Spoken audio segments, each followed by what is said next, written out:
Ika-4 na kabanata. Tungkol naman kay Abraham na ating ninuno, ano ang masasabi natin? Ano ang kanyang karanasan tungkol sa bagay na ito? Kung pinawalang sala siya ng Diyos dahil sa mga nagawa niya, may maipagmamalaki sana siya. Ngunit wala siyang maipagmalaki sa paningin ng Diyos. Ano ang sinasabi ng kasulatan? Sumampalataya sa Diyos si Abraham at dahil dito, siya ay itinuring na matuwid ng Diyos. Ang ibinibigay sa taong gumagawa ay hindi itinuturing na kaloob, kundi upa. Ngunit, ang hindi nananalig sa sariling mga gawa, kundi sumasampalataya sa Diyos na nagpapawalang sala sa makasalanan, ay pinawalang sala dahil sa kanyang pananampalataya.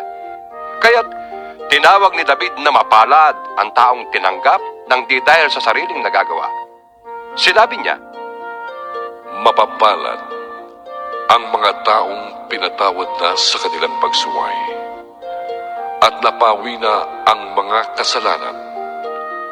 Mapalad ang taong hindi na pagbabayari ng Panginoon sa kanyang mga kasalanan. ang pagpapala kayang ito'y para sa mga tuli lamang? Hindi. Ito'y para sa mga di tuli din. Sinasabi natin batay sa kasulatan na pinawalang sala si Abraham dahil sa kanyang pananampalataya. Kailan yun nangyari? Bago siya tinuli? O pagkatapos? Hindi pagkatapos, kundi bago siya tinuli. Tinuli siya bilang tanda na pinawalang sala na siya dahil sa pananampalatayang taglay na niya noong hindi pa siya tuli. Kaya't siya'y naging ama ng lahat ng sumasampalataya sa Diyos. At sa gayon, sila'y pinawalang sala kahit na hindi sila tinuli. At siya'y ama rin ng mga tuli. Hindi lamang dahil sa kanilang pagiging tuli, kundi dahil sa sila'y nanalig ding tulad ng ating ninunong si Abraham noong bago siya tinuli. Ipinangako ng Diyos kay Abraham at sa kanyang lipi na mamanahin nila ang daigdig na ito, hindi dahil sa pagsunod niya sa kautusan, kundi dahil sa siya'y itinuring na matuwid sa pamamagitan ng kanyang pananampalataya sa Diyos. Kung ang mga sumusunod sa kautusan ang siyang tatanggap ng ipinangako, walang saysayang pananampalataya at walang kabuluhan ng pangako. Ang kautusan ay may kalakip na parusa para sa mga lumalabag. Ngunit, kung walang kautusan, wala rin paglabag. Kaya nga sa pananampalataya nababatay ang pangako, upang ito'y maging isang kaloob na makakamtan ng lahat ng anak ni Abraham, hindi lamang ng mga sakop ng kautusan, kundi ng lahat ng may pananampalataya tulad ni Abraham. Sapagkat siya ang pinakaama nating lahat. Ganito ang nasusulat. Ginawa kitang ama ng maraming bansa. Ang pangakong ito'y may bisa sa harap ng Diyos na kanyang pinapangaligan. Ang Diyos na bumubuhay sa mga patay at lumilikha sa lahat ng bagay. Kahit na wala ng pag-asang magkaanak, nanalig pa rin si Abraham na siya'y magiging ama ng maraming bansa.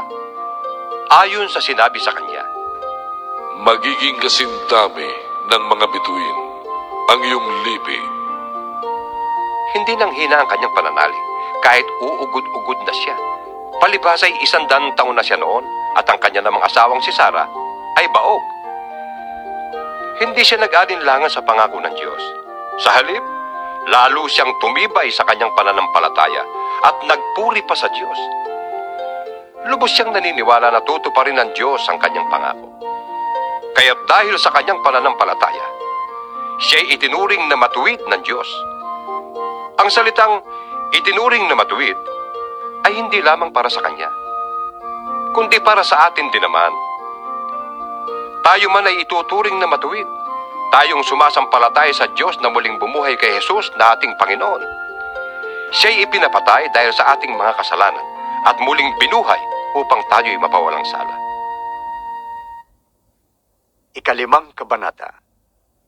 Yamang napawalang sala na tayo sa pamamagitan ng ating pananampalataya, mayroon na tayong kapayapaan sa Diyos sa pamamagitan ng ating Panginoong Hesukristo.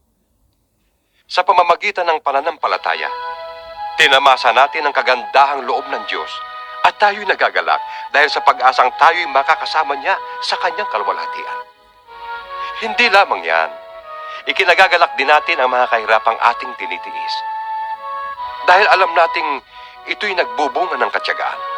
At ang katyagaan ay nagbubunga ng katatagan. At ang katatagan naman ay nagbubunga ng pag-asa.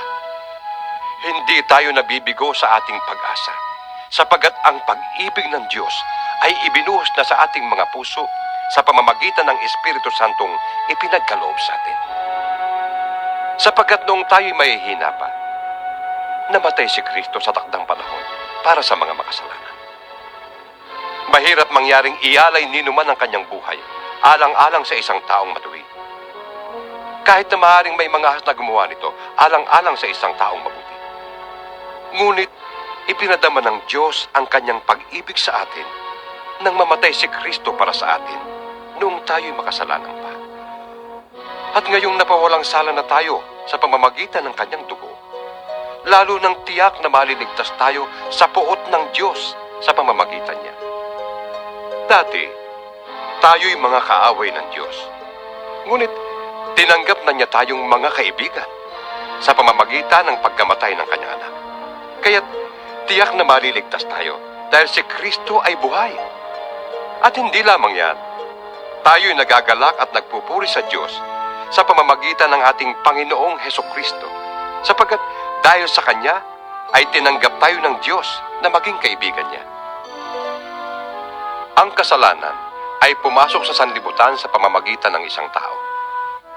At ang kamatayan ay pumasok sa pamamagitan ng kasalanan niya.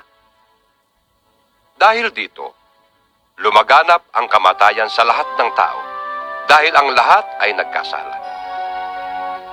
Nasa sanlibutan na ang kasalanan bago pa ibinigay ang kautusan. Ngunit kung walang kautusan, walang pinapanagot sa kasalanan. Gayunman, naghari pa rin ang kamatayan mula kay Adan hanggang kay Moises, pati sa mga taong hindi nagkasala na gaya ng pagsuway ni Adan sa utos ng Diyos. Si Adan ay anino ng isang darating balang araw. Ngunit magkaiba ang dalawang ito, dahil ang libreng kaloob ng Diyos ay hindi katulad ng kasalanan ni Adan.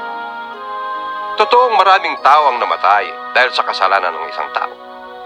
Ngunit, ang kagandahang loob ng Diyos ay mas dakila, pati na ang kanyang libreng kaloob sa maraming tao sa pamamagitan ng biyaya ng isang tao, si Hesukristo. Ang kaloob ay higit na di hamak kaysa ibinunga ng pagsuway ni Adan. Nagdala ng hatol na kaparusahan ang kanyang pagsuway. Ngunit, ang kaloob na dumating sa kabila ng maraming pagsuway ay nagdulot ng kapatawaran. Sa pamamagitan ng isang tao, naghari ang kamatayan dahil sa kanyang kasalanan. Ngunit, sa pamamagitan naman ng isang tao, si Hesukristo, lalong higit ang nakamtan ng mga taong kinahabagan ng sagana at pinawalang sala ng Diyos. Sila'y maghahari sa buhay sa pamamagitan ni Hesukristo. At kung paanong ang kasalanan ng isang tao ay nagdulot ng kaparusahan sa lahat, ang matuwid na ginawa ng isa ring tao ay nagdudulot ng kapatawaran at buhay sa lahat. Sapagkat kung ang lahat ay naging makasalanan dahil sa pagsuway ng isang tao, ang lahat ay mapapawalang sala dahil sa pagsunod ng isa ring tao. Nang magkaroon ng kautusan, dumami ang pagsuway. Ngunit, sa pagdami naman ng mga pagsuway, ay lalong sumagana ang kagandahang loob ng Diyos. Kaya nga, kung paano naghari ang kasalanan sa pamamagitan ng kamatayan, gayon din naman, maghahari ang kagandahang loob ng Diyos sa pamamagitan ng kanyang pagiging matuwid. Ito'y magdudulot ng buhay na walang hanggan sa pamamagitan ng ating Panginoong Hesukristo. Ika-6 na kabanata. Ano ngayon ang sasabihin natin? Patuloy ba tayong magkakasala upang sumagana sa atin ang kagandahang loob ng Diyos? Hindi. Tayo'y patay na sa kasalanan. Kaya't paano pa tayo mamumuhay sa pagkakasala? Hindi ba ninyo alam na tayong lahat na nabautismuhan kay Kristo Jesus ay nabautismuhan sa kanyang kamatayan? Sa makatwid, tayo'y namatay na at nalibing nakasama niya sa pamamagitan ng bautismo upang kung paanong binuhay na muli si Kristo sa pamamagitan ng dakilang kapangyarihan ng Ama, tayo rin ay magkaroon ng panibagong buhay. Sapagkat kung nakasama tayo ni Kristo sa isang kamatayang katulad ng kanyang kamatayan, tiyak na tayo ay makakasama rin niya sa isang muling pagkabuhay na katulad ng kanyang muling pagkabuhay. Alam natin na ang dati nating pagkatao ay naipako na sa krus kasama niya upang mamatay ang ating makasalanang pagkatao at nang hindi na tayo maalipin pa ng kasalanan. Sapagkat ang namatay na ay pinalaya mula sa kapangyarihan ng kasalanan. Kung tayo'y namatay ng kasama ni Kristo, naniniwala tayong mabubuhay rin tayong kasama niya. Alam nating si Kristo na muling binuhay ay hindi na muling mamamatay. Wala nang kapangyarihan sa kanya ang kamatayan. Nang siya'y mamatay, namatay siya ng minsanan para sa kasalanan. At ang buhay niya ngayon ay para sa Diyos na lamang. Kaya, dapat din ninyong ibilang ang inyong sarili na patay na sa kasalanan.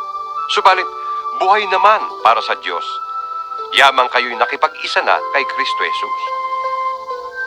Huwag na ninyong paghariin ang kasalanan sa inyong mga katawang may kamatayan upang hindi na kayo maalipin ng masasamang hilig nito. Huwag na ninyong ipailalim sa kapangyarihan ng kasalanan ang alinmang bahagi ng inyong katawan bilang kasangkapan sa paggawa ng kasamaan. Sa halip, pasakop kayo sa Diyos bilang mga taong namatay na at muling binuhay. At ihandog ninyo sa Kanya ang inyong katawan bilang kasangkapan sa kabutihan. Sapagkat hindi na dapat maghari sa inyo ang kasalanan. Yamang kayo'y hindi na namumuhay sa ilalim ng kautusan, kundi sa ilalim ng mapagpalang habag ng Diyos.